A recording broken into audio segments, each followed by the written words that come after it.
Welcome back to Wood Engineering. I'm Jeff Rochko from Carleton University, and in this video, we're going to do one additional bolted connection example, but this time, instead of being given a connection and having to design it, we are going to go through the entire design process from the ground up, including iteration, including consideration of spacing, figuring out how many bolts we need, where are we going to put them, how are we going to lay out the plates, and doing all of the checks. So this is kind of another epic example that should give you an idea of the entire design process of designing these kind of bolted connections by hand. So hopefully it'll be very illuminating for you. And so what we're doing here is we're designing kind of a simple knife plate connection where we have cut a slot in the center of a piece of glue lam. So if this is the end of our piece of glue lam, we cut a slot down the middle so that we can fit a plate in the slot. So even though we don't have actually three members, we only have two members. This is still a three-member connection because at the section here, we have 1, 2, 3 members. Okay, so because of the slot. So where we cut the slot, those two separate pieces on either side of the slot are each considered separate members from the point of view of designing the connection. So we're designing a three-member knife plate connection here. And to give ourselves a target load, we're looking at, for this 20 FEX Doug Fir glue lam beam, which is 265 by 608, which we're given. We're going to design a connection that's going to be able to resist 50% of the total tension resistance of this beam. Okay, you know, not including the net area reduction. Or maybe I did include it, I don't remember. So, you know, keep in mind by the time we get to the end, we haven't designed this connection, and you'll see the connection is going to be pretty sizable. That connection is only going to be able to resist 50% of the total tension resistance of this member. So, you know, keep in mind that when we design wood beams, wood members, especially wood elements in tension, often it's the connection that is the limiting strength of the entire member. Okay, so I've given details about the steel plate in terms of thickness. So it's 6 millimeters thick. We are going to figure out how big the plate should be, not from the point of view of steel design, just from the point of view of geometry. You're going to see that we're going to consider shrinkage in this connection, so that will have some impact on how we design our steel plate. We're given the grade is A306, so that's fine. So we have a 6 millimeter thick plate, so that also defines the width of our slot in the end of the glue lam beam. And we are given a grade of bolt only. So we're saying we're using A307 bolts, which is the kind of default kind of bolt described in the standard. And we're going to figure out how many of those bolts we're going to use. Now, in contrast to basically all of the previous examples that I've done in this entire course in video, I'm not going to write everything out for this example. I've done it all in MathCAD, and I'm going to highlight some things, and I'm going to discuss through this example just to save my own, you know, carpal tunnel. All right, so let's get started. We're going to have to do a lot of considerations, and you'll notice that half of this example is just figuring out how many bolts we should use and what size of bolts we should use. And that is going to be very interesting. Okay, so we're doing dry conditions and standard term loads. So KD equals 1, and yeah, we're assuming that the steel plate is adequate. So KD is 1, KST equals 1, KSV, KSF, KT, KH, these are all 1 because we're doing standard dry conditions. Okay. So first of all, we're said here that we're going to design for 50% of the gross tensile resistance. So as I mentioned, we're going to do a calculation to figure out what that gross tensile resistance is, which gives us our target force. In practice, I mean, I could have just given the force here. This is an extra step. The force is going to come from our structural analysis, obviously, of what kind of force we need to put on this connection. So, but we're just going to design it right now for 50% of the gross tensile resistance as an exercise. So, you know, I'm going to go through these checks a little bit more quickly than I have in the past since we've done them all before in order to save time in the video. So we're just doing a regular tension resistance check here. We're getting our FTN and FTG, but obviously we're going to focus on the FTG because we're looking at the gross section, as I mentioned. So all these values come from the table 7.3, or it's 7.2 if you're talking about 08619. And I've calculated my gross area here so I can do the gross tensile resistance check. Okay, so we do our capital FTG, which takes into account the modification factors, which are all 1 in this case. And then we calculate our TR phi T FTG times AG, and we get 2,219 kilonewtons. So this is a very big piece of wood. If I was able to adequately hold this piece of wood for its full tension resistance, it would be able to resist 2 meganewtons of force in tension. So, you know, wood is very strong in tension. We've gone over this before. But again, typically we're going to be limited by connection design because it's tough to design adequate connections in wood.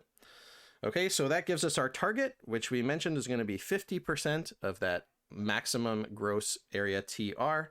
And so our target force is going to be 1109 kilonewtons. So this is what we're going to be targeting for all of our different load checks. So for this particular element, right, we're doing bolted connection. So we're going to check yielding. And then all of the load in this connection is parallel to grain. So we're not going to have to check splitting. We're not going to have to check the parallel perpendicular interaction. So we're only going to be looking at row shear, group tear out, and net tension, plus, again, the yielding. So, but believe me, it's going to be enough. We're going to see. Okay. So we have now our target connection load. So we're good to go in terms of figuring out our design. Okay, so we have a really big design space right now. We don't know how many bolts. We don't know what size of bolts we're going to use. We don't know the size of the connection. We don't know how many bolts we can fit on the piece. So first step that I would do here is come up with some spacings for a few different bolt requirements so that we can explore what kind of bolts we can use here. So I'm saying, you know, that there's a big connection, so probably we're not going to use 1/2-inch bolts. Those will look quite undersized here, especially because the length of these bolts is going to have to be at least 265 millimeters, which is, you know, almost a foot long. So we're going to probably have to use fairly big bolts. I have put 3/4-inch bolts or 1-inch bolts. And so we're going to explore both of those possibilities and see what we get.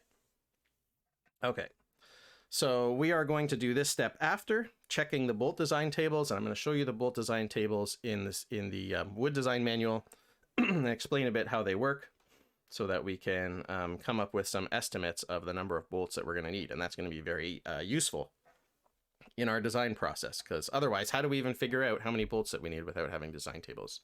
So you're going to want to make use of those design tables. Okay, so let's look first at the spacing requirements. Let me remind you exactly what the requirements are. Okay, so you will recall that we have bolt spacing requirements here. Okay, so this is what we looked at when we did our design of bolted connections. All right, so we have a spacing within a row. So this is for load parallel to grain, which is our circumstance. We have a spacing parallel to the grain or within the row, depending on whether you're talking about 86, 14, and 19. These requirements are the same. It's just presented a little bit different in both. And we have, so these are our rows. The rows are parallel to the grain, if you recall. And then we have our spacing perpendicular to grain, which is 3DF, which is also the spacing between rows, that's called. And then we have our unloaded edge distance here on both sides, which is a maximum of 1.5 DF, or half of the between row spacing or perpendicular to grain row spacing. And then we have our end distance, which in this case is a loaded end distance, because the bolts in the beam, right? In the beam, the bolts want to pull out the end, right? Because we have this load on one side pulling on the wood beam, and the bolts are pulling opposite to that. So they're pulling towards the end. So that makes this end here a loaded end.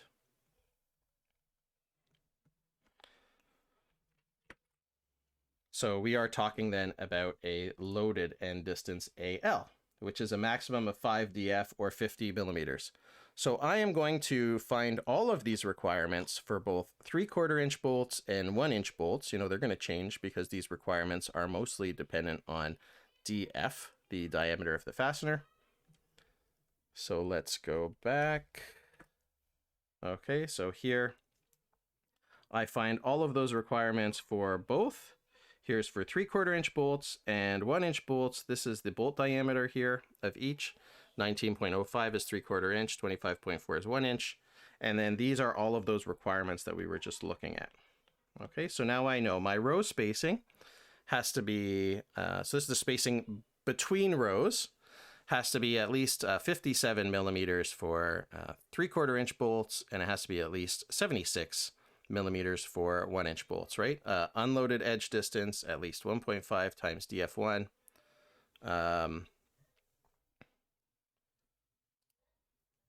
Okay, we're going to check these in detail later, so I'm just kind of checking them for now. Okay, so then loaded end distance, right, 5 times df, and within row spacing, 4 times df. So these give me all of my requirements for geometrically laying out all my bolts in my piece. Okay, so now based on the between row spacing and the edge distances, okay, so I know now my edge distance here, my unloaded edge distance, I know how much space I need to leave in between rows. Now I can figure out how many rows total I can fit on my member because I know the depth of my member. So that will be different for 3/4 inch bolts versus for 1 inch bolts. So for the 3/4 inch bolts, available depth for rows is my D. So I'm looking at basically, here's my member. I've got all these rows of bolts, right? However many I have. I have my total depth here is D. And then I have here EP and here EP. And so this is my total depth available here, D avail. Okay, which is the total like space that I can fit bolts in. And so I get D minus 2 times the edge distance EP.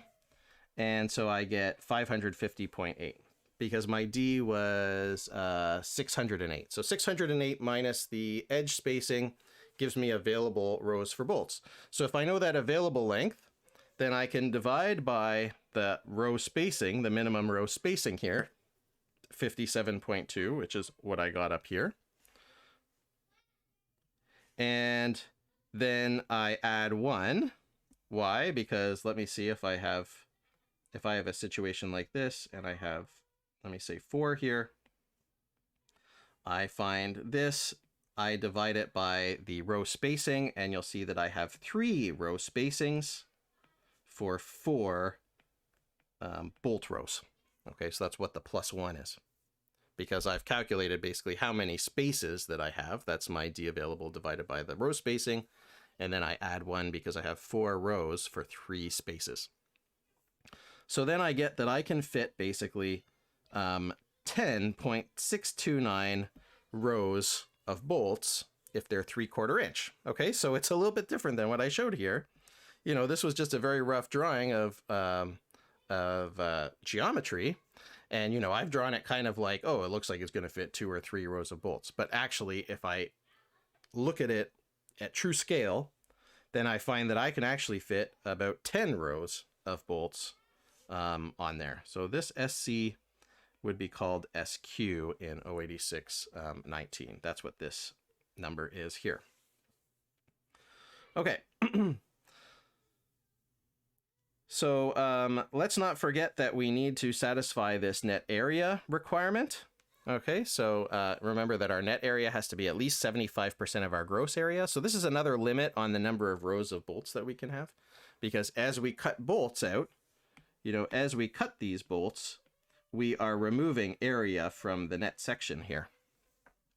So I can only remove so many bolt areas before I get to that 75% limit. Okay, so let's find our net area. So the first thing that we need to do when we're looking at net area is we have to remove the area of the slot. So we take out this area here.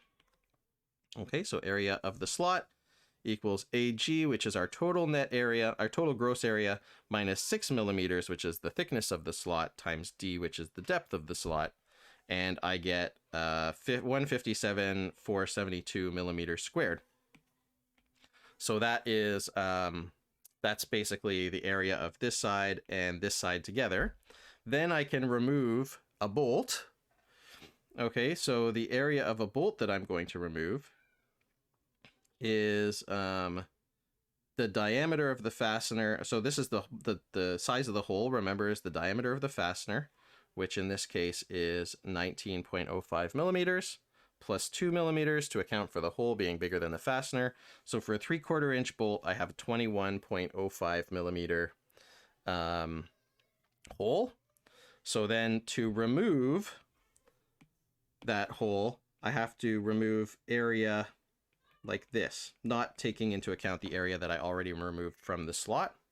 So I basically have the diameter of the hole multiplied by B, this is B, the width of the member, minus 6 millimeters to account for the fact that I already removed the area of the slot.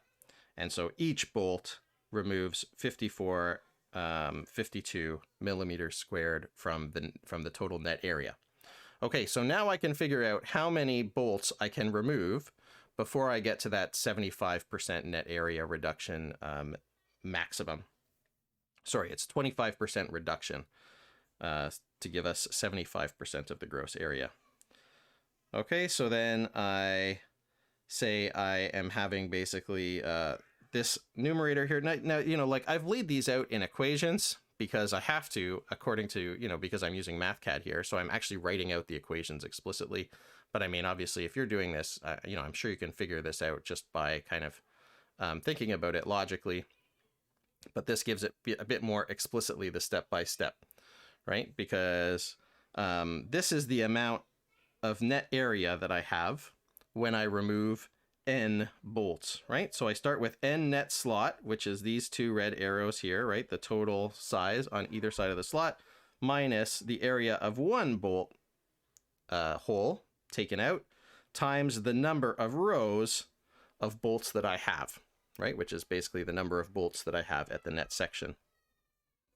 So when I do remove that, so I can rearrange this equation basically and solve for the number of rows, and I get 6.719 rows. So that's how many rows of bolts I can have before I get below 0.75 AG in taking out net area. So up here, I could fit 10 rows according to the geometry, but according to net area, I can only fit actually 6 rows of bolts. Okay, so I have to consider both of these requirements basically.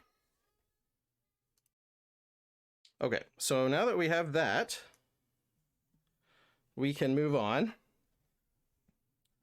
to figure out how many bolt rows we can fit for 1-inch bolts.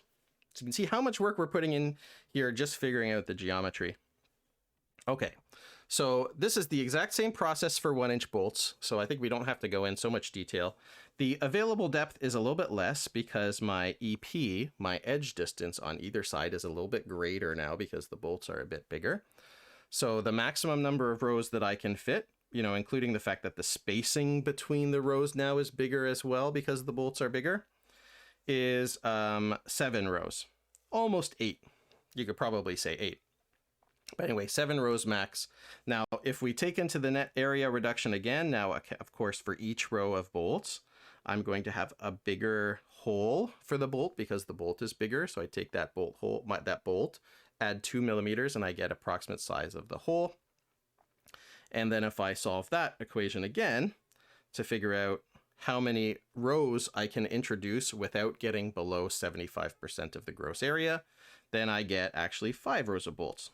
Okay, so now, you know, we've come up with some really good information about limiting our design. Okay, so this is a good approach to take. Like I start with basically infinite possibilities in my design, and using all of the requirements that I know exist, I'm going to narrow down my design space into some actual good possibilities. So right now I know that for 3/4 inch bolts, I can use 6 rows maximum, so I know I have a max. And for 1-inch bolts, I can use 5, so 1 fewer rows of bolts. Okay, so now we can kind of go to the tables and figure out how many bolts we would need total. Okay, so we know that we have 6 rows of bolts or 5 rows of bolts, depending on the size of the bolt. And if we go to the tables, then we can figure out basically what the strength of our rows of bolts will be, so that we can figure out how many bolts we need in each row in order to satisfy our overall strength requirement. And you'll recall that our overall strength requirement was 1109 kilonewtons, which was 50% of the total strength of the member. So let's go to those tables. So I'm going to the Wood Design Manual in the first volume. So here are the bolt selection tables. This is where they start. There are notes on page 408, which have some additional information here that says basically how you can calculate the actual strength of these. So don't forget to look at the notes. We'll talk about that in a second. And we have all sorts of different types of connections as well. So you can see that before these tables, it lays out basically, here are all the different types of connections that are covered by these design tables. Okay, so we need to figure out our type first. Okay, so it's not any of these. We know we have a steel knife plate connection.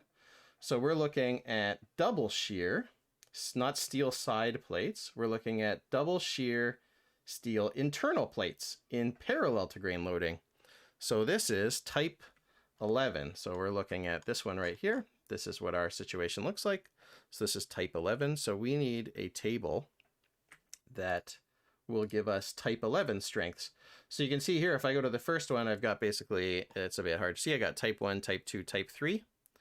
This is single shear wood side plate. You know, it tells you at the top as well what kind of designs these tables are for. So we're looking for double shear with a steel internal plate, not steel side plate, steel internal plate. Here we go. And you can see here that we have type 11, parallel to grain resistance, double shear 6mm steel internal plate. Well, isn't that convenient that we actually are using a 6mm plate in this example? Okay, so it's going to give us basically row shear capacity and group tear out capacity for different sizes of bolts. So here you can see there's for a 1/2 inch bolt, here's for a 5/8. So we haven't included 5/8 in our consideration. So we've got basically 3/4 and 1. So I have to go a little bit further. Yeah, so here's the ones for 3/4 and 7/8. And then we should have, again, 1 inch bolt numbers here. Okay, so now let's think about how we're going to use this table. So let's go to the 3/4 inch. Okay, so here's where a 3/4 inch starts. So you see we're going to get row shear and group tear out strengths. And we need to figure this out for Douglas fir, because that is our species, right? So you remember that we have, let's remember our connection geometry. So we have Douglas fir larch glulam, 24 FEX.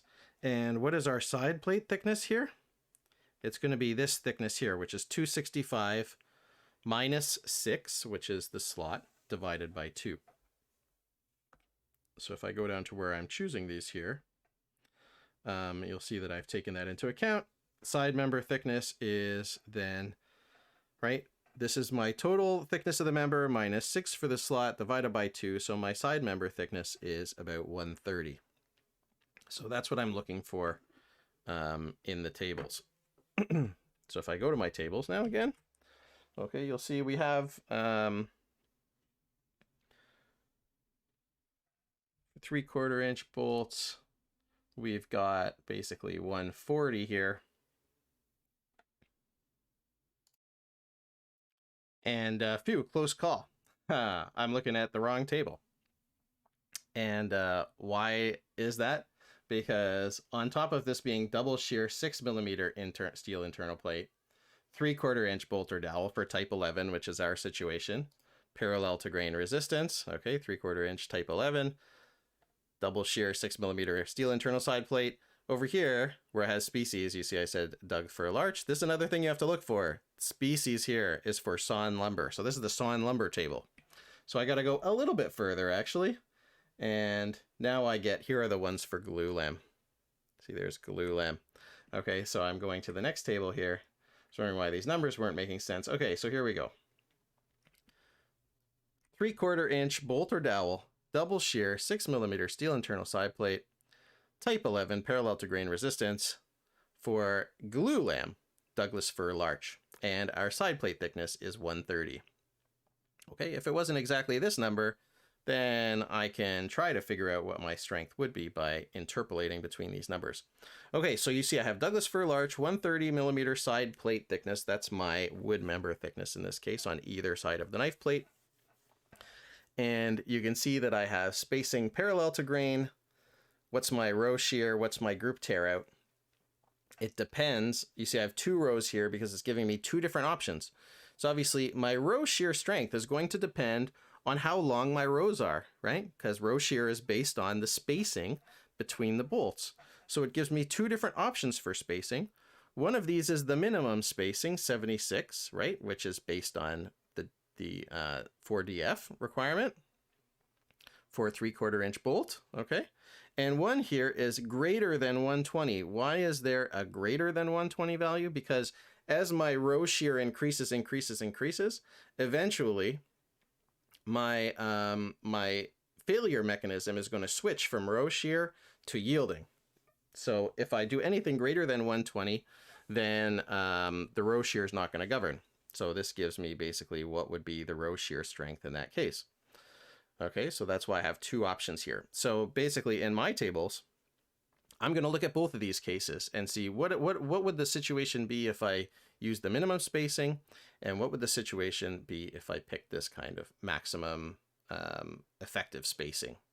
If I go any greater than this, I don't get any benefit for strength. So that's why they're saying greater than 120mm spacing parallel to grain, because I'm going to switch failure modes, as I mentioned. Okay, so here we have capacity per bolt or dowel in 1 row. So I have, you know, a row of bolts, 1, 2, 3, 4 bolts. Then my row shear for that row is going to be 4 times this number. Okay, so I have 21.6 for the minimum and 34.1 for the greater than 120, which is what I'm putting in my table down here. So I'm just, right now, I'm just recording these numbers down here. Okay, so for 3/4 inch bolts, my row shear capacity is 21.6 and 34.1, depending on my row spacing. Then I'm also going to pick out the values for my group tear out. Okay, so if I go to the next column here, it gives me group tear out resistance.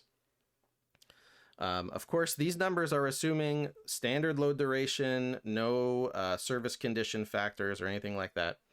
Okay, and I get 57 and 114 as 2 options for group width. Okay, so this is the area of the tension part of the group tear out.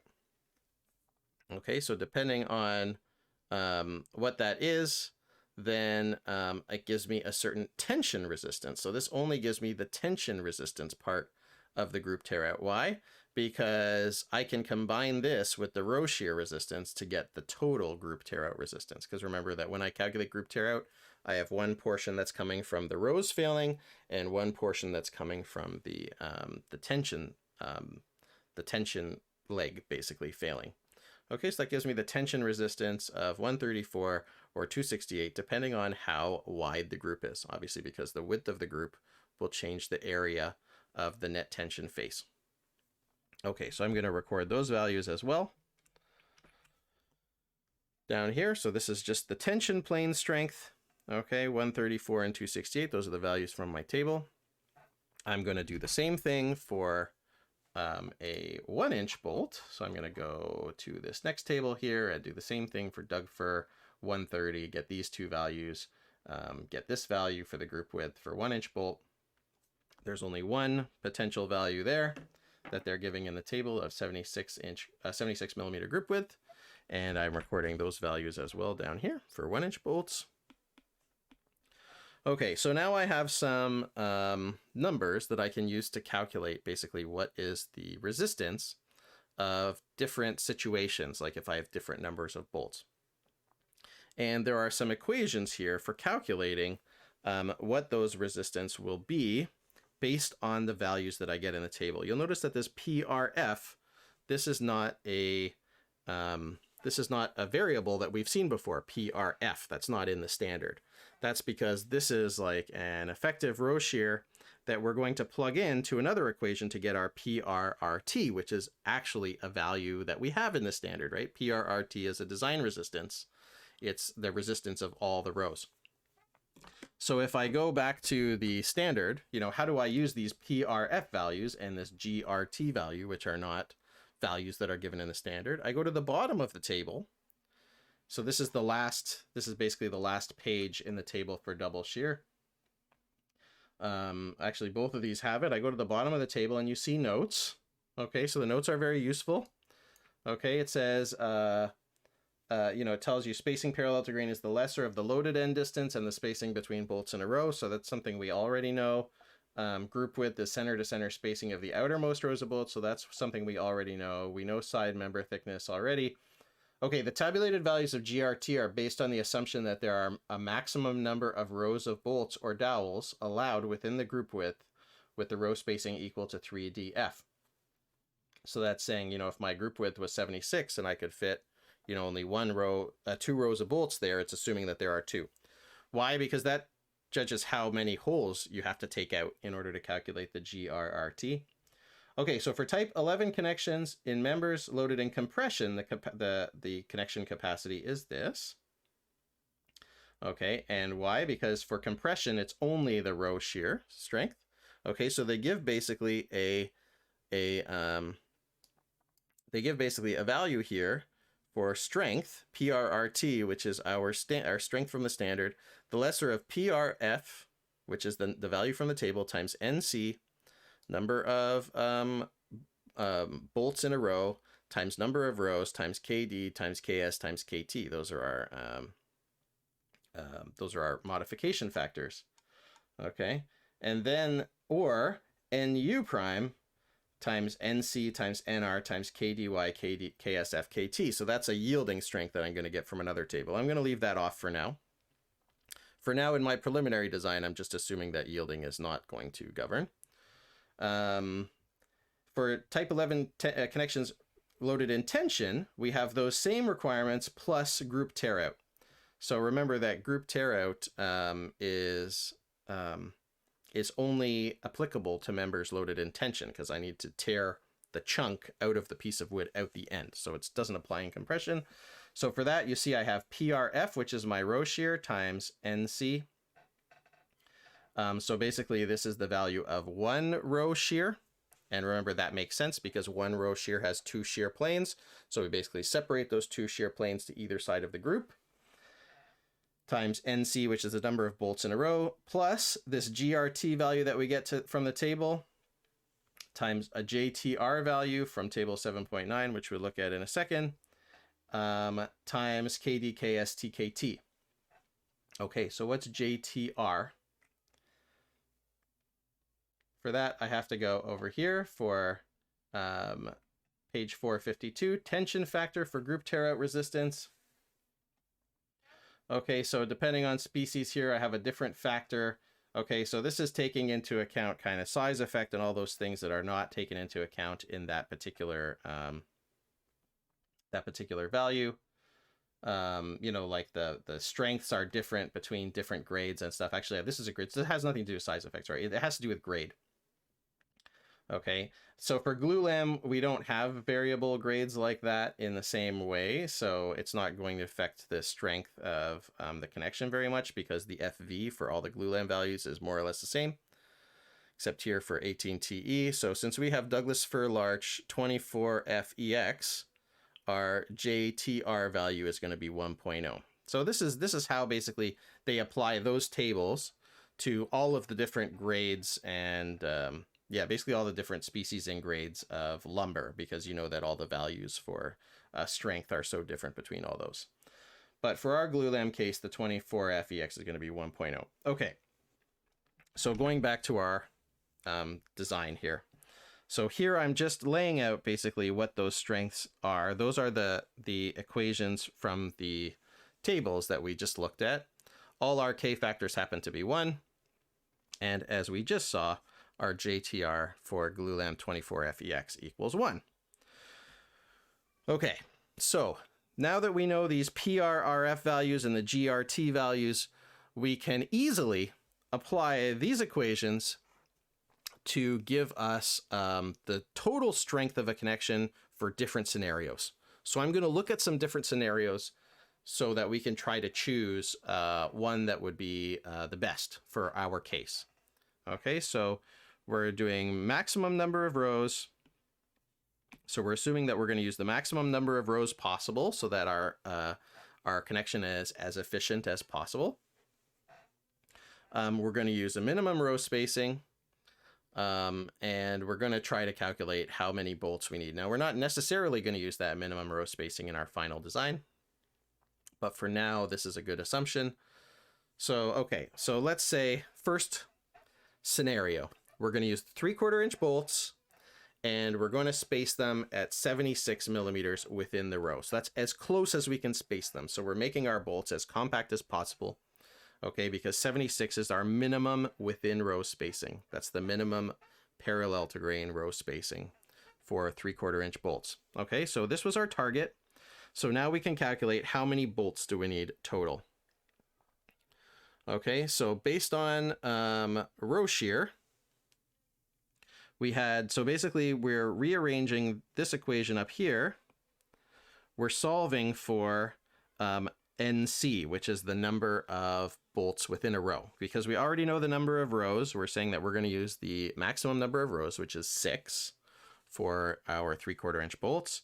And we're taking our PRF from the table, and all these are equal to 1 in this case. So we just get NC is basically PRRT, which is our target strength, divided by PRF, which is the value of the table, divided by 6. And that's what we get here. NC. NF is substituting in for PRRT because that's our total target strength divided by the number from the table divided by 6 because that's our number of rows. And we get 8.56. So we need 9 bolts per row. Now, I rounded up here instead of rounding down, but before when I was figuring out how many bolts we needed per row, like for example here, we said, okay, how many rows can we fit? And I said we need 6.719 rows can fit. Okay, so can I round up to 7 there? No, because if I go to 7, I have too many rows, and now my spacing requirement won't work. So I had to round down to 6. Here, it's the other way because I'm talking about required strength. Okay, so here, when I solve this equation, I say, okay, we need 8.56 bolts per row in order to satisfy our strength requirement. Okay, so we need 8.56. So can I round down to 8? No, because each bolt that I add adds strength. So if I remove half a bolt and go down to 8, my strength is not going to satisfy that 1109 requirement anymore. So I need to round up. I need that many bolts or more. So I need 9 bolts per row. Okay, let's do the same check for group tear-out. Okay, so for group tear-out, I'm basically solving this second equation here. Okay, and I'm solving it basically straight out. I'm taking my PRF, I'm multiplying by 9 basically. So I'm saying, okay, let's say given the number of, using 9 bolts per row, does the group tear-out get satisfied? And then plus 5, because I have 5 spaces between the rows, right, times the value from the table. So this value from the table here was for a 114 millimeter group width.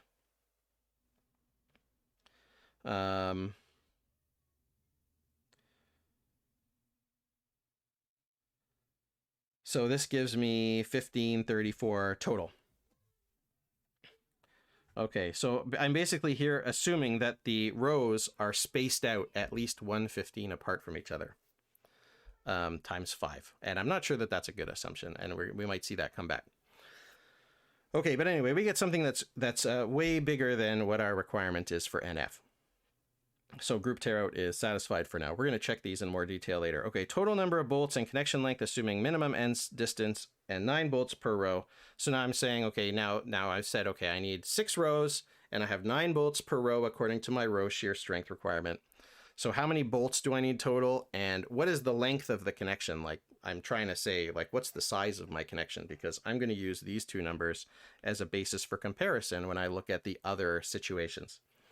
Okay, so I have 54 bolts, 6 times 9, and the length is going to be 95.3. This is what I'm assuming is my loaded end distance, because that's the minimum loaded end distance, times 8 spaces between 9 bolts in the row, times 76, which is the within row spacing, and I get a total length of my connection of 703 millimeters. So to recap, for 3/4 inch bolts, and I have this big glulam beam, and I'm putting the bolts through the connection, and I am getting basically a 700 millimeter long connection. So it's a very big connection.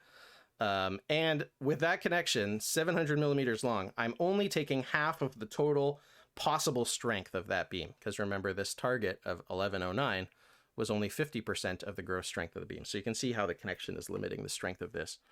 Now, you might ask as well at this point, you know, we have two members, one on either side. Well, the values in the table take that into account already. When we do our calculation and we look at member 1 on one side of the knife plate and member 2 on the other, we're going to have to add those together to get the same result. Okay, so let's try a different trial. But before we do that, just give me a second. I'm going to get some water and I'll be right back. Okay, so continuing on, let's try a different situation. So here we were doing 3/4 inch bolts spaced 76 apart from each other within the row. Now let's assume that we're using a larger spacing, because that's going to increase our row shear strength. So maybe we don't need so many bolts. Okay, if row shear governs and I increase the space between the bolts, then as long as yielding is not governing my strength, then I will be basically able to use less bolts potentially. Okay, so we have 3/4 inch bolts spaced at 120. 120 was the maximum value from that table. Okay, so I do the same process. I calculate based on what is my target strength. I divide by the value from the table. That was a per bolt in the row value. I divide by 6 because I have 6 rows, and I need 5.422. So therefore I need 6 bolts per row if I use a larger spacing.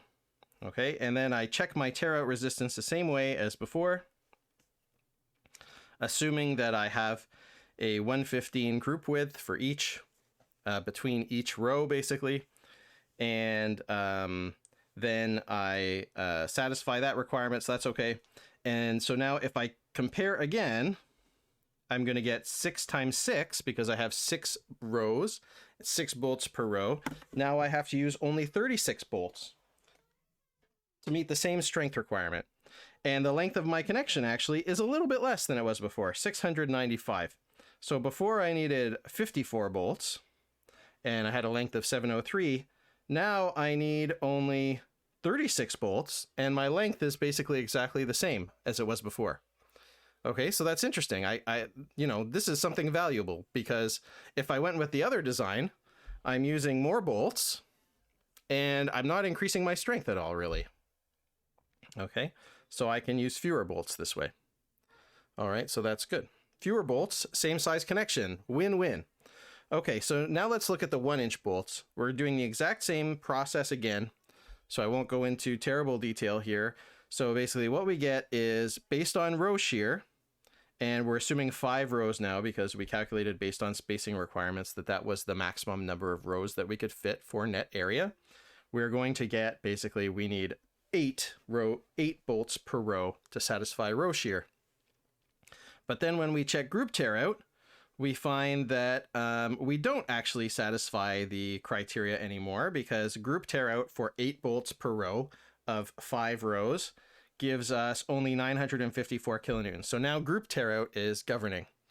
Okay, but this value here, the 181, assumes from the table this value here, 181, assumes that my group width is only 76 millimeters. And I'm saying, well, you know, in our design, the group width is going to be greater than 76 millimeters.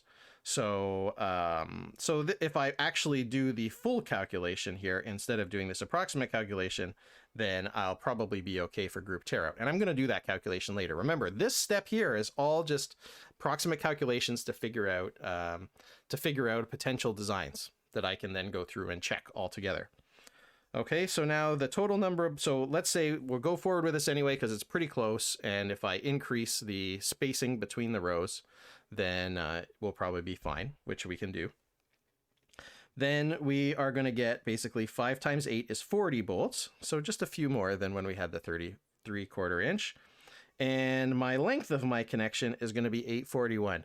So I use the bigger bolt, I have more bolts required, and my connection is longer. So this is basically a worse design in all categories. Okay, so probably no reason to go with this one. Okay, then the last one is 1-inch bolts spaced further apart, greater than the maximum, greater than that minimum, so that yielding should govern. And if I do that, assuming 5 rows, I only need 5 bolts per row. Okay, so that's pretty good. That's a pretty low number of bolts.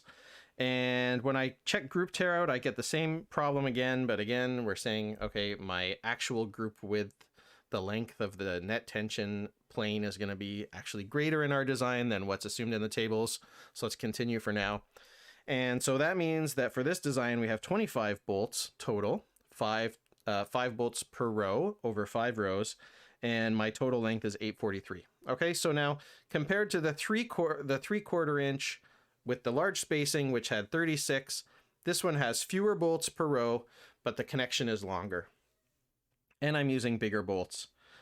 So now I can kind of figure out, you know, which design do I want to continue with in this analysis. Okay, so, you know, here I'm saying, you know, if I want to minimize the number of bolts, I can go with the 1-inch bolts. Okay, but if I want to minimize the size of the connection, then I should go with the 3/4 inch bolts because it's going to be about 6 inches shorter. So I think I'm going to go that way because, you know, as we discussed, it's often good in timber to use the smaller bolts because we get more yielding. It's a bit more efficient, which we're seeing here. So we're going to use 36 bolts, and there's no reason to go with trial 1 because it's the same size connection and many more bolts, which we already discussed. Okay, but, okay, you might be thinking at this point, okay, so we're going to have basically 36 bolts. We're going to have a 6x6, like, big group of bolts. What about shrinkage? Like, isn't this going to be a problem? We talked about shrinkage way at the beginning of the course. And one of the things we talked about is not having big matrices of bolts, right? So I'm gonna have to think about this when I detail my connection, and you see that we're going to do that. Okay, so now that we have a better understanding of what kind of design we're going to use, which is this 3/4 inch bolts, 6 rows, 6 bolts per row, I can revisit my spacing requirements and actually kind of come up with an actual spacing that I'm going to use. You know, because look here, for example, row spacing, this is called SQ in 08619 and SC in 08614, is 3DF. So 3DF is 57.15. Am I going to design a connection that has a spacing, a row spacing between rows, basically, of 57.2 millimeters? No, I'm going to use something of a whole number. So I'm going to say, okay, let's start by using a value of 60. So we're going to use 60 for our row spacing. Okay, since we want to minimize potential for shrinkage, which is what we were just talking about, we want these rows to be as close together as possible so that we don't have a large perpendicular to grain length over which the wood is going to shrink in that connection. So we're going to try to use the minimum here. That is going to have an effect on our group tear out that we're going to see in a minute. Okay, so then unloaded edge distance. We can basically see what our unloaded edge distance will be. Could be, okay, so with 10 rows, remaining available unloaded edge distance. These are the requirements from the standard. So it has to be greater than 1.5 DF or 30, which is half of SC, which we just calculated up here. Okay, so we'll say, okay, we'll just use 30. Okay, so that's a whole, like a round number. We're going to use 30 for the unloaded edge distance. Now, spacing within a row, we already determined that we were going to use 120. That was what we assumed when we looked at the table. The table said greater than 120. This is the value of the row shear per bolt. So we're going to stick with that 120. We can make it a bit bigger if we want, but let's keep it like that for now. That gives us the minimum length of the connection. That's obviously greater than our requirement. So this is just saying this was the requirement and our row spacing is okay. Then our loaded edge distance has to be greater than 5df or 50. And so we're going to say fine. Okay, so, you know, as long as it's greater than 95, we're okay. But remember that when we calculate row shear resistance, the ACRI value, which is the critical length between bolts that we use in the equation, is a minimum of the within row spacing and the loaded edge distance. So if I pick a loaded edge distance that's less than the row spacing, then I have to use the loaded edge distance, that lower value, and assume that it is also the value between all the bolts. So that will just have a big negative impact on my strength. So there's no point setting an AL that's any less than my SR. This is SP if we're talking about 08619, this SR.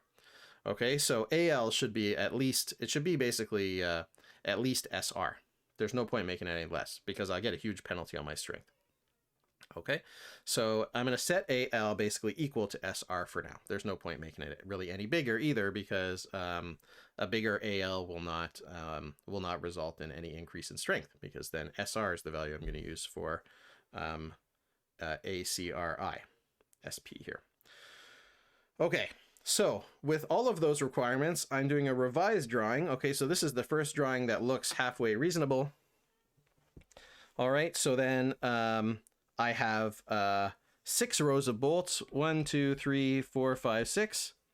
Okay, and I have spaced them out in a particular way.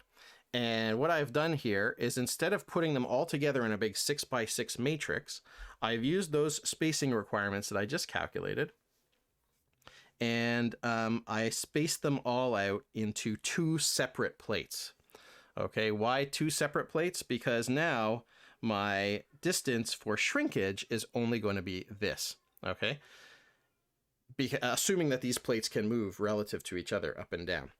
If I made this one single plate, then my shrinkage would be happening over this distance, which is much worse. I mean, I could collapse these 3 together into the middle, which would make it a little bit better, but I'm going to have a lot more shrinkage, which could result in cracking in the connection if I use a big set of bolts on a single steel plate. So the way that I'm trying to minimize this problem is using just 3 rows on the top and 3 rows on the bottom with 2 separated knife plates. Okay, you can see here's my spacing between rows, which I'm using as 60 up here, right? And then here is my unloaded edge distance. I have made this a bit bigger than the minimum, which was 30, just so that it doesn't look funny. Okay, so I've used basically my edge distance as being the same as my row spacing. And you can see this 120 and 120, which are my AL. And here is my SR or SP. Okay, and then I put 120 on the end here too, just so that the geometry looked reasonable. That could have probably been less. I mean, those things are going to depend on the design of the steel plate, which, as I mentioned, we're not doing. Okay, so now that we have a better, actually laid out design with actual geometry, now I can go back and calculate actually all of the row shear, group tear out, net tension, and yielding. Okay, so let's talk about the shrinkage in a little bit more detail first. Okay, so that we can see that this shrinkage is reasonable. Okay, so I'm using this 2-plate detail to reduce the potential for shrinkage cracks, as I just said. Let's use our shrinkage calculation to figure out what is the anticipated shrinkage that we're going to get in this connection. Okay, so remember this equation that we talked about way back. S is our shrinkage, equals D, the dimension that we're talking about. MI to MF is our change in moisture content. C is our shrinkage coefficient. So I'm going to make just some assumptions of a range of values here. Now, first of all, D we know. So D is the distance between the farthest bolts, right? So that's this distance here, which is 2 times 60, which is 120. So that's the value that we're using here. Okay. We want to see what is the shrinkage of the wood between those bolts. Okay. We're going to, I'm just making some assumptions. I'm just trying to see, like, is this reasonable or not? Okay, because none of these things is like an exact science, because, you know, we might not know exactly what the moisture content change is. So I'm assuming here that we're going to go somewhere between 15 and 5% moisture content in service. So maybe it comes to site at 15. That's kind of the requirement for wood to come to site. And then let's say during service, this is an interior connection and it's going to get dry in the building and it'll go down to about 5% moisture content over that time. Okay, RC is 0.002 because we're talking about perpendicular to grain shrinkage, which is the one that we're most worried about. In fact, I'm not even worried about the longitudinal shrinkage in this case, even though our connection is pretty long, because it's an order of magnitude lower than this, as we've discussed, 0.0005, if you recall. And if we do that calculation, then I'm going to get a shrinkage of 2.4 millimeters. Okay, that's not too bad. So it's going to shrink 2.4 millimeters over that range of moisture change. That's about the size of the gap around the bolts, right? So our bolts, remember, are 2 millimeters bigger. So it's probably okay. It might, it's still possible that there's going to be some problem. I mean, you know, here it's saying like, we could have some potential issue maybe, but, you know, as I say in the note down there, glulam is a bit more dimensionally stable than lumber. So we're a bit less concerned about the shrinkage for glulam, although we still do need to be concerned, certainly. Okay, so we want to make sure that, you know, given this assumption, we're going to want to make sure that we don't have shrinkage problem, or that we're not having the connection put together at a really high moisture content. Okay. Also, glulam, this member is really big, so it takes a long time for the equilibrium moisture content to be reached through the entire depth of the member. So that's another reason why it's a bit more dimensionally stable than, you know, for example, a smaller piece of lumber. Okay, just for sake of argument, you know, if we had a single plate with the 6 rows of bolts, even if I collapsed all those rows together so that I made them all right next to each other, then what would my shrinkage be? Using that assumption, we would be at around 6 millimeters. And, you know, that's maybe more likely to cause a problem. So I think I'm justified in splitting this up to make it a lot less likely that I'm going to have some kind of shrinkage problem later in my connection. You know, if I wanted to be real on the safe side here, I could have done just 2 rows of bolts here and 2 rows of bolts here and just made the connection longer. So had the same number of bolts, but basically had longer rows. So then I would only have 60 millimeters as my D, which would cut that value of 2.4 in half, and then certainly I'm going to be okay. Okay, so now that we have our connection design, I think I've convinced myself that shrinkage is going to be reasonable. Let's do all of our strength criteria checks and see if this connection satisfies our strength criteria. Okay, so I'm not going to go in extreme detail on this because we've covered it before in other examples and in the description. So yielding resistance, you know, as you know, we're going to get our G. This is for glulam, which I get from that table in the appendix. I calculate my embedment strength. I'm only looking at parallel to grain because I only have parallel to grain loads here. So I calculate my Fi theta as just my FIP times KD KSF KT, since my theta is equal to 0. And I get my embedment strength for the wood members, which are the side members, and that's F1.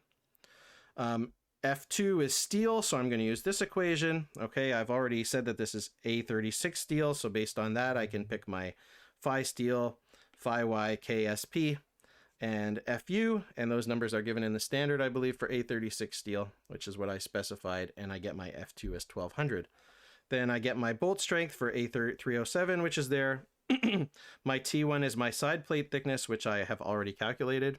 Okay, that's just one side of the plate, the thickness of one side of the plate, and T2 is the thickness of the steel plate, which is the element in the middle.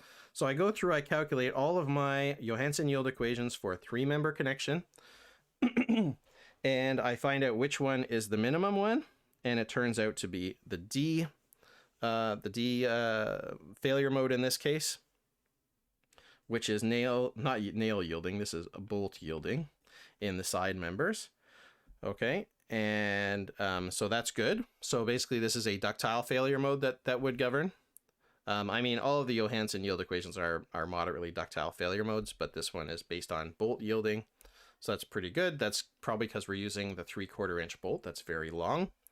I'm assuming that I can procure this bolt. Okay, that's something that you need to check in practice, that you can actually get that size and length of bolt. Okay, and then for overall, so that's my per bolt strength.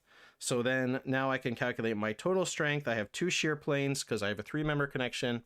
I have 36 fasteners, 6x6 in my setup, in my design, and then I get that my total resistance is 1227 kilonewtons, which is greater than my design, right? Remember, my design strength is 1109. So if I go all the way to where I calculated the first time, right, my design strength was 1109 kilonewtons. So I'm above that by a pretty good margin. Okay, so that's my yielding strength. So that's one failure mode. So now I'm going to look at the brittle parallel to grain failure modes: row shear, group tear out, and net tension. Okay, so starting with the row shear, I get my strength. That's my shear strength from the table, 2.0. So as I mentioned, like most of the glulam members have 2.0 as the shear strength. Our wood members here are side members. So I'm just looking at the wood member shear strength here, obviously. The steel member row shear strength I have to calculate using S16, which we're not covering here. So I'm just looking at row shear strength of the side members, which are the wood members. So since they're side members, my KLS is 0.65. My thickness I already had. I have 3 fasteners in a row. And my ACRI, as we mentioned before, is the minimum of AL, the loaded end distance, or SR/SP in 08619, which is the within row spacing, the spacing between bolts in a row.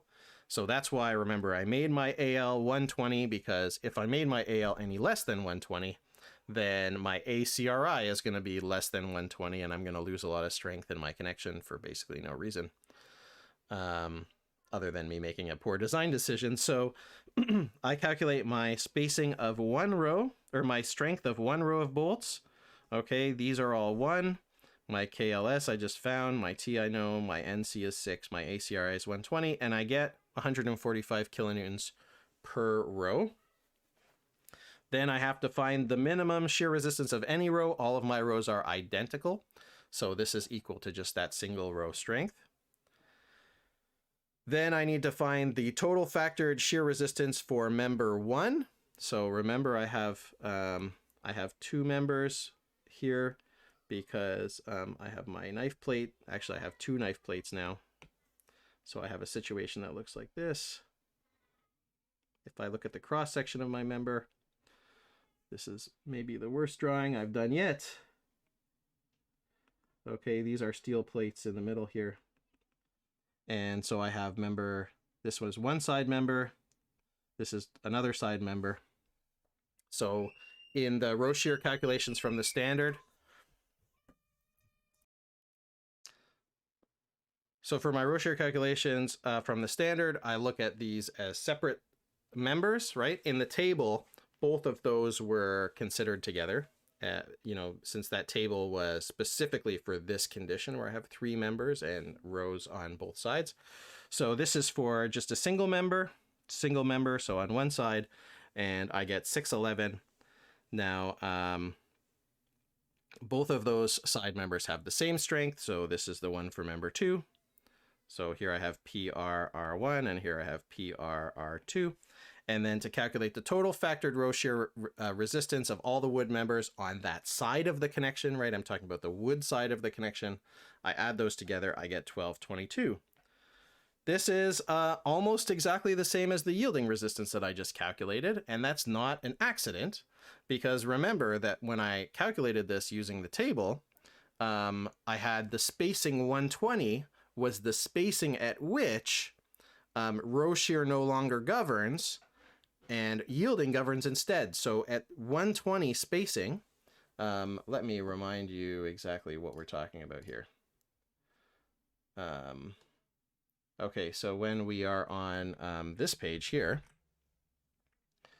remember we had two values for spacing parallel to grain. We had the 76 or we had the 120, right? And why is this greater than or equal to 120? Because if I go greater than 120, then row shear doesn't govern, yielding governs instead. So 120 is kind of my maximum effective row shear length. Any greater than that, and basically row shear is not governing anymore. I mean, which is good. We don't really want row shear to govern if we can avoid it. It would be much better for yielding to govern. But anyway, so that's why this is the demarcation point between row shear governing and yielding governing. So when I do that calculation, it's no mistake that I find that this is the balance point between row shear governing and yielding governing. Like they have basically the same strength here. Okay, so that makes sense. Okay, so now let's do the group tear out resistance part.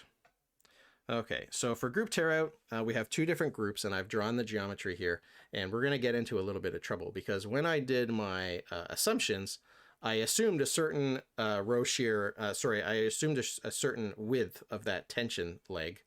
And, you know, I said, okay, I'm going to assume that I'm going to have basically greater than that.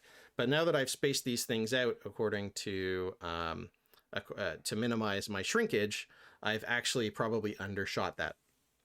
So let's see what happens. So these are my two groups that are going to tear out, right? Like this part is going to basically tear out the back here when this, if this connection fails in a group tear out. Okay, and same for the other one. And they both have to tear out in order for this connection to fail. Okay, so that's the geometry. Let's do the calculation. So the row shear part I've already calculated from when I did row shear. The first row and the last row have the same. So basically I'm looking at this top tear out condition. Okay.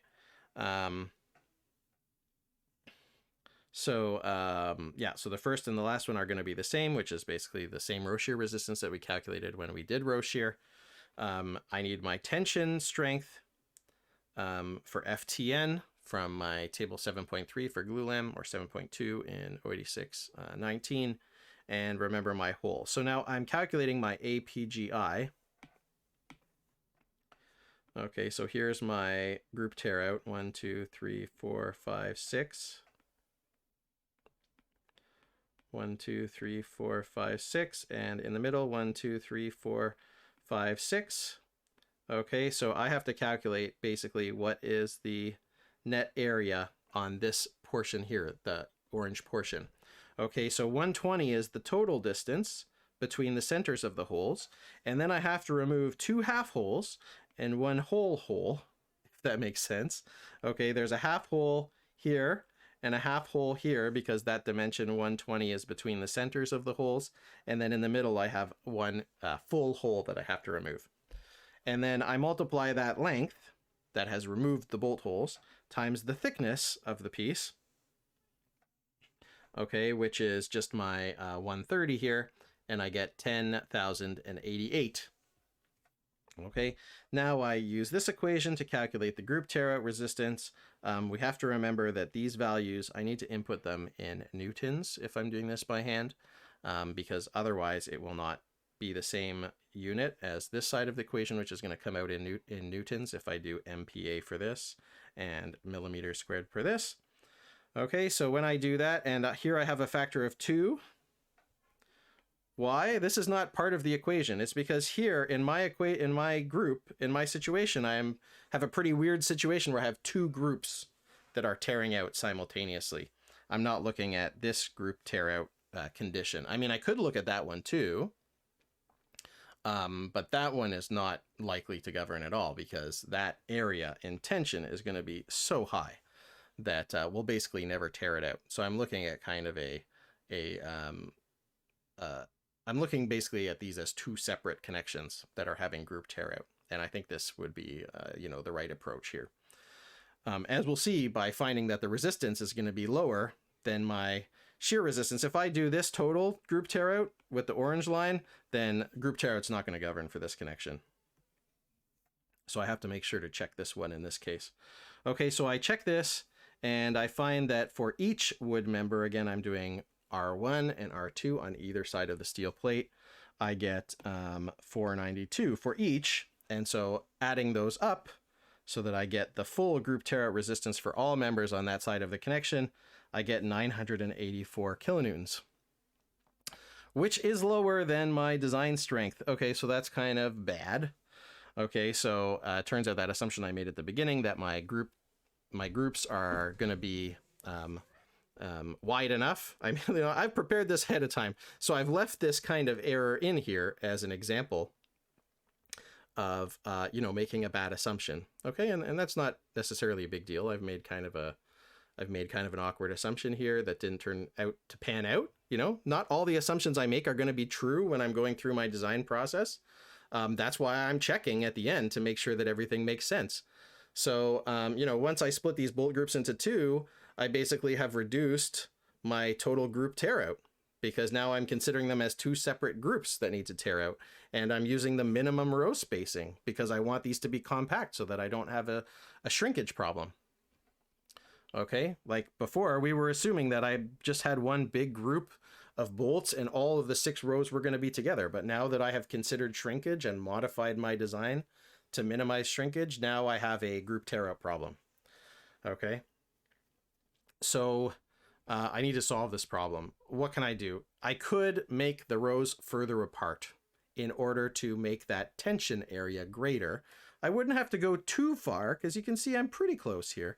I'm within about 150 kilonewtons. But I don't really want to do that because it's going to aggravate the potential shrinkage problem.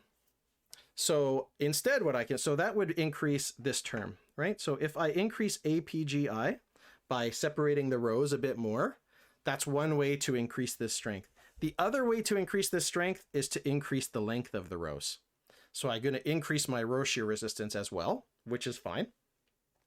And in the process, I'm going to increase my group tear out resistance, which is what I need to do. Okay, so how much will I have to increase my strength? I need about another 63 kilonewtons of strength on each side of the connection. Okay, that's basically this distance here, this distance divided by 2. That's how much extra row shear strength I need on each side of the connection. Like not each side, each member, basically each member in the connection. Okay, so I'm trying to figure out how much I need to increase this. I could do a trial and error approach to do this. But basically what I'm going to do here is try to figure out exactly how much I could increase this by. So this is only the first half of this equation. Okay, so it's basically just this part right here.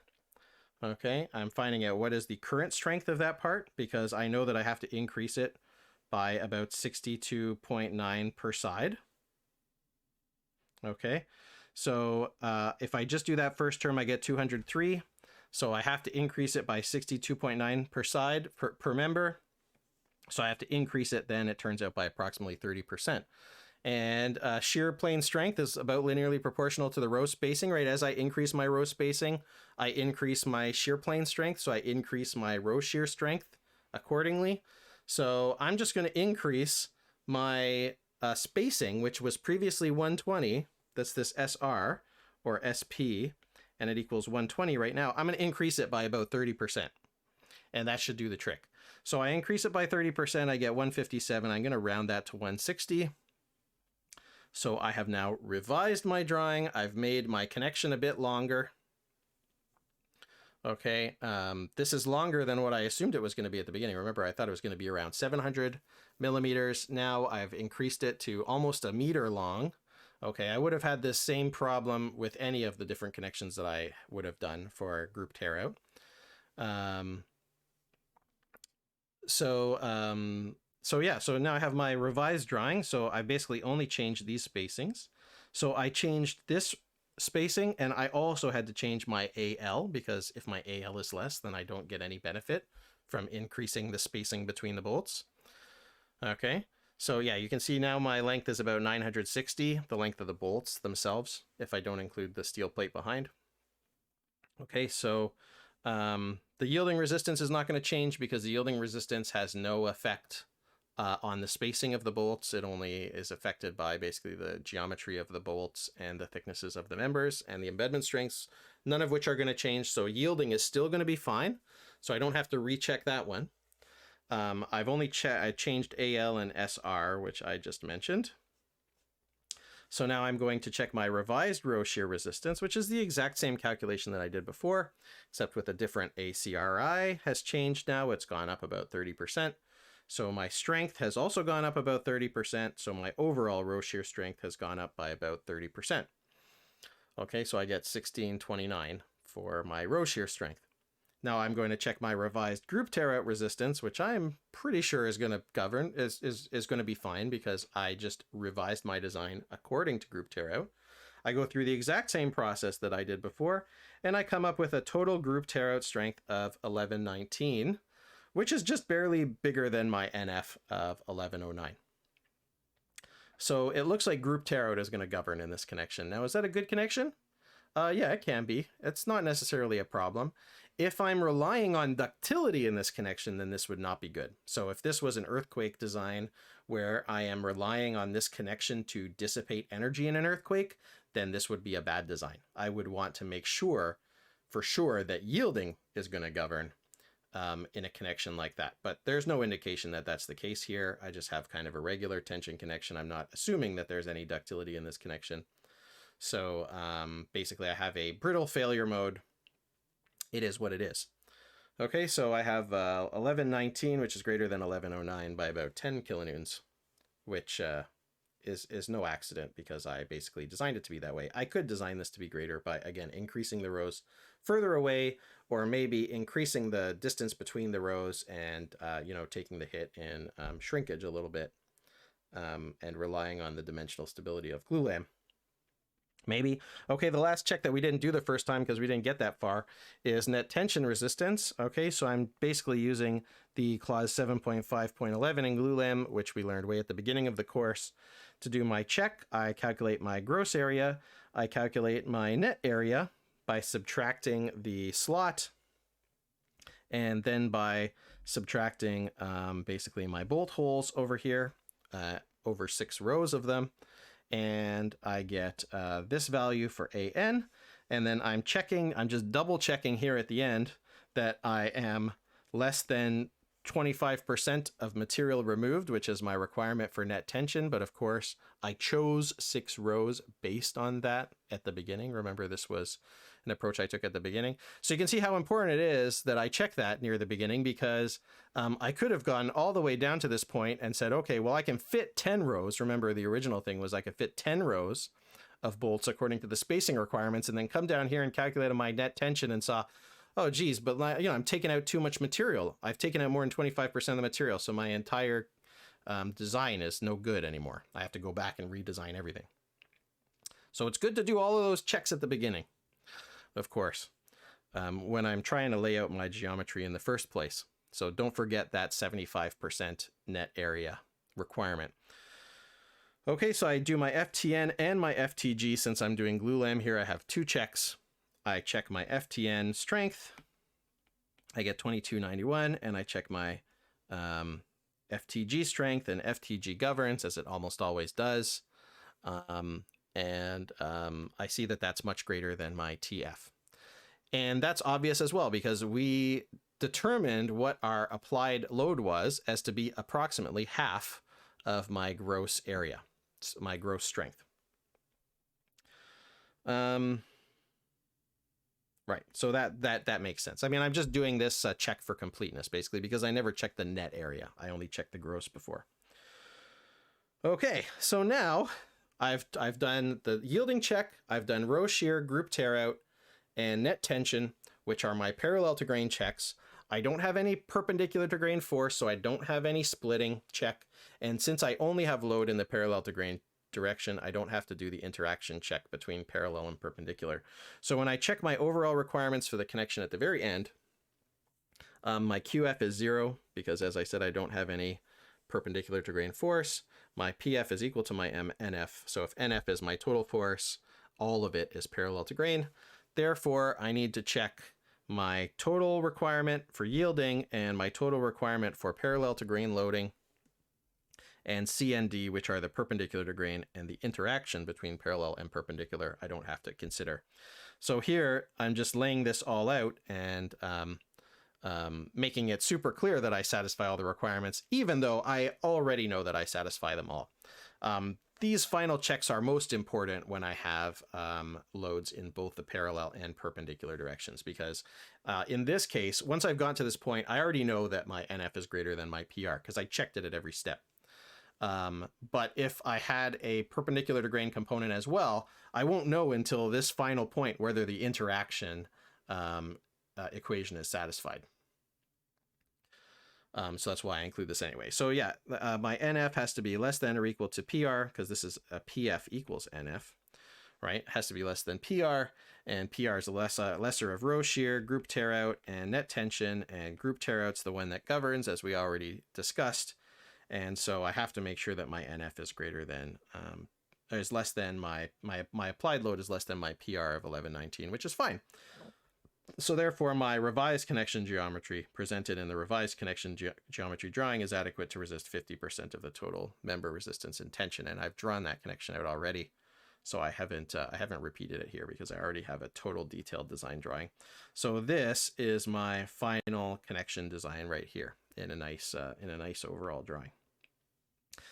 And that brings us to the end of this connection design example. So you see that more than half of the effort that we put into this example was just in laying out the bolts and figuring out what would be the reasonable layout. And we also had to spend some time in iteration because we saw that one of the assumptions that we made at the beginning of the process didn't actually pan out. So we actually had to repeat some of the work. And, you know, c'est la vie. That's the process of design, is that we are going to often have to go through some iterations. We had iterations at the beginning. We had iterations at the end. It's never really a clean process when we're talking about engineering design, but luckily it is a fun process. So I hope that you enjoyed this kind of epic bolted connection design example, and it'll help you in projects and work in the future. And that is the last bolted connection design example.